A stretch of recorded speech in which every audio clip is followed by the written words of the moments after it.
बिस्मिल्लाहिर्रहमानिर्रहीम। अस्सलाम वालेकुम वरहमतुल्लाह। मैं अपने 150 साथियों के साथ उर्दन पहुंच चुका हूं और अल्हम्दुलिल्लाह 5-6 दिन इसराइल के बदनामी ज़माना नेगेव डेजर्ट जेल के अंदर रहने के बाद हमें रिहाई मिल चुकी है।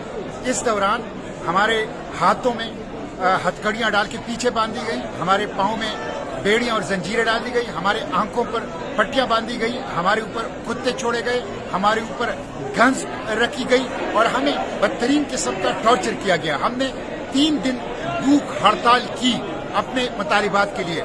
No access to air, no access to drinking water, no access to medication, no access to lawyer, किसी किस्म की चीज तक हमें रसाई नहीं थी। एक बदनामी जमाना जेल था, लेकिन अल्हम्दुलिल्लाह हम रिहा हो चुके हैं और फलस्तीन की आज़ादी की जिद्दोजहद जारी रहेगी। इस नाकाबंदी को हम तोड़ेंगे, बार बार इसके लिए जाएंगे, गज्जा को बचाने के लिए कोशिश करेंगे और जो जेनोसाइड के मुजरिम हैं उन मुजरिमों को कैफर किरदार तक पहुंचाएंगे इंशाअल्लाह।